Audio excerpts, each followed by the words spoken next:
This video is brought to you by Manscaped.com, the premium global brand for men's grooming and hygiene products. If you don't already know, Manscaped offers the best tools and liquid formulations for the big three odor zones: your body, your butt, and your balls. But thankfully, Manscaped just launched their 4th generation trimmer, the new Lawnmower 4.0. Check it out. I'm excited to be one of the first to try this new bad boy out. It's waterproof, it's a cordless trimmer, and I'm blown away by the performance. The craftsmanship and detail on the 4.0 are next level. The Lawnmower 4.0 trimmer has these ceramic blades with skin-safe technology. They help reduce nicks and cuts and can easily be replaced so you can groom with confidence. It's cordless and waterproof as well, so you can trim in the shower, and that's super convenient and makes for easy cleanup too. I personally love how you can charge your Lawnmower 4.0 with the new wireless charging system. The wireless charging system uses electronic induction to charge a premium lithium-ion battery. The tri-level power status indicator LEDs on the front will light up individually to show you the battery life. An overcharging and over-discharging protection circuit also helps to enhance the battery performance. You can get up to 90 minutes of usage on one battery charge. This upgraded Lawnmower 4.0 trimmer now includes a multi-function on and off switch that can engage the new travel lock feature, so you don't ever have to worry about it buzzing in your suitcase or draining your battery. The Lawnmower 4.0 even allows you to customize your preferred hair length with 4 trimmer guard options. As you can see, it's a fantastic product, so join over 2 million men worldwide who trust Manscaped. When it comes to grooming solutions for the modern man, there's no better choice out there. With products like the Lawnmower 4.0, the ball deodorant, ball toner, and ball wipes, Manscaped makes it easier than ever to take care of your pair. Or in other words, it's the right tools for the family jewels. Get 20% off plus free international shipping when you use the promo code on screen. Your balls will thank you. How's it going, everyone? My name is True Underdog, and things are still not looking good for Shao Kahn. Apparently, the poor man is still lacking in a lot of ways, so even though he got mostly buffs in the recent update, he is still suffering in several ways. So I wanted to take time to explain that here today and also mention some things that I forgot to talk about in the past video. So without any further ado, let's get right into it. Here's one of the main reasons a lot of players still say that Shao Kahn is lacking. So this move right here, when amplified, is now safe on block at -8 and also has a lot of pushback. And for a lot of players, myself included, this seemed like a very big deal, because essentially you could now do stuff like this, and if the opponent was trying to flawless block, you could actually catch them, but in case they did block normally, you could still enhance it and keep yourself safe. Or in other words, as long as Shao Kahn had 1 bar to spare, you could be a lot riskier with his offense. However, unfortunately, there is still a big issue. Check this out. You can short hop the second hit. And yes, the opponent does get a full combo punish in this situation. Or put simply, if the opponent expects you're going to amplify, they can just short hop and get a full punish every single time. No meter required. They don't even have to do a flawless block. It's easy and it takes no resources. And apparently this exploit always existed even before they buffed this move, but I personally didn't know about it because whenever I played Shao Kahn, nobody ever went for the short hop, and I also never saw it at tournaments either. And I imagine that's because the amplify used to be punishable on block anyway, so why would you even take the risk? You know, 0 risk and you still get the punish, so why even bother? But the short hop was always there and it's still there, so still a very big problem for poor Shao Kahn. However, it's not all doom and gloom, because thankfully the first hit does have more pushback after the update on block, so as long as you don't go for the amplify, you can actually trick the opponent into short hopping and they won't get a punish because they're too far away. So once again, as an example, I'm gonna go ahead and play his spawn and check this out. As you can see, Shao Kahn was able to block in time, so there is some good news there. If you expect they're gonna go for the short hop exploit, you can just not do the amplify, and there is a bit of a mind game. And don't get me wrong, that does still kind of suck because Shao Kahn already has to guess all the time as it is, and here's just one more layer of guessing that he has to deal with. But just keep in mind, if they try to short hop all the time on you, then just try not amplifying and see if that works. Because if it does, not only will you not get punished, but you also save your meter, so it's kind of a win-win, but once again does require some reads and some guessing on Shao Kahn's part. And now for the next big reason a lot of players still think Shao Kahn is lacking. So while they did buff this flawless block gap by allowing you to special cancel out of it, the only way to stop the opponent from mashing is to do a special move that is unsafe on block. So for example, if the opponent wants to try and jab you after this second hit, you cannot stop them with safe options like say right here. This can be safe if you do it normally, or if you amplify it's actually plus. The problem is if you do it after they flawless block, they can still just jab you out of it. They don't even have to spend meter on an up to reversal, they can just straight up hit you out of it. And the same is sadly also true for this move right here. They can actually jab you out of the startup before you even have the chance to amplify it. So yeah, there's a short hop exploit, but they don't even have to worry about that because they can interrupt the move before it even comes out. And then of course if they go go for an up 2 or an up 3 instead after flawless blocking, there's literally nothing you can do anyway. No special move is going to save you. You're going to get interrupted every single time. Even fast stuff like the shoulder charge, it doesn't matter. They can beat you out of it with the flawless block reversal. So no matter how sneaky and clever you are as Shao Kahn, they can do an up 2 or an up 3 on block, and it's going to beat every one of your options. And that was always the case, so nothing has really changed. And as mentioned earlier, even stuff like this, right? Going for the shoulder charge to try and catch them for flawless blocking this second hit, that's still a very big risk. It'll work, don't get me wrong, it could work. But if you guess wrong and your opponent just holds block instead, they now get a full combo punish on you just because you were trying to read a bit too hard. You went for a galaxy brain move and it just didn't quite work out. And I think those are the two main reasons why a lot of players still consider Shao Kahn to be trash. Unfortunately, this string is still really bad. Yeah, you have some options to try to beat them if they want to like jab you out of it or go for a regular punish instead of flawless blocking and doing a reversal, but unfortunately it does still have a ton of weaknesses. And that's a problem because that's his only good mid. And even though the ground shatter amplify is now safe on block, there's still a very big exploit with the short hop and they get a free punish every single time. So as a Shao Kahn main, you now have to be very sneaky and mix up when you choose to amplify it. But it's not all doom and gloom because there are some positive changes that I forgot to mention in my past video where I broke down the update for Shao Kahn. In that previous video, I mentioned all the new combos you get off of his hammer lunge, combos for days. He gets 420 in the corner very easily with 1 bar, and from mid-screen he gets 35% for just 1 bar. However, here's something crazy that I forgot to mention. He also gets really good damage without having to spend any meter. So as an example, check out this combo right here. Once again, no meter required.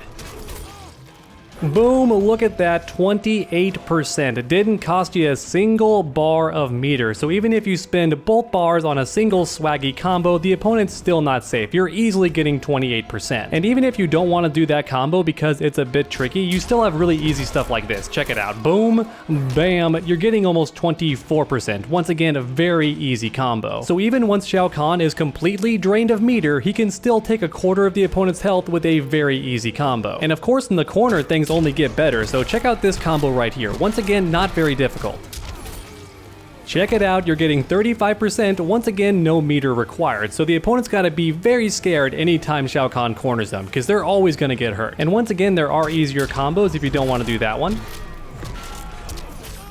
You can still get over 33%, and that combo was much easier to do. So as you can see, one of the nicest changes for Shao Kahn is that his meterless damage went up quite a lot. His meter damage also increased, but not by quite as much. The meterless damage is the big change to be excited about here. Before this recent patch, if Shao Kahn touched you and he didn't have meter, the most he could do was like this, and that's it. He was getting like 10%, and I'm not messing with you. That's about all he got. Now once you had the corner, things got a bit better, but only slightly. His damage meterless was still terrible. It was not a threat at all. And thankfully now it's the opposite. Shao Kahn is always a threat to the opponent's health bar. It doesn't matter if he has meter, he can still make you hurt really bad. The only difference is once he has meter, he's going to make you hurt even more. And please don't forget that hammer lunge has ridiculously far range. As you can see, that is full screen and I still caught up to the opponent, and if you amplify, you're not just safe, you are +1 on block. So whiff punish for days with back 2, baby. And once again, that's a big deal because essentially against a lot of characters, I wouldn't even recommend throwing projectiles. Just go in with the hammer lunge, and if it's blocked, you have time to see that and then amplify, but if it hits, you get a full meterless combo. Once again, his meterless combos are much better. So essentially, Shao Kahn is always a threat from pretty much any distance, and keep in mind, hammer lunge can go over projectiles. It's not super difficult to do once you practice a bit. So Shao Kahn pretty much always has a way in, and I think against characters that don't have good projectiles, he's going to be an absolute monster because once again, he just gets to come in and he's +1 all the time. So to summarize this video, is Shao Kahn still lacking in a lot of ways? Yes, especially at the highest level of play, but even so, I do see people winning with Shao Kahn before the update, and I think after the update, we're gonna see even more victories and possibly more players picking him up. And then at the more casual level, I think it's mostly a net positive for Shao Kahn because a lot of players are still not flawless blocking, they still don't know about the short hop exploits, so I think at a lower level of play, Shao Kahn is going to feast way more than he ever has. But please let me know your thoughts in the comment section down below. How do you feel about Shao Kahn? And then while you're down there, go ahead and leave a like if you enjoyed the video. It really does help the channel out a ton. And also make sure to subscribe if you haven't already, because this channel is 300,000 subscribers strong and we have the best fighting game community on YouTube. So make sure to come back next time, and as always, stay underdogs.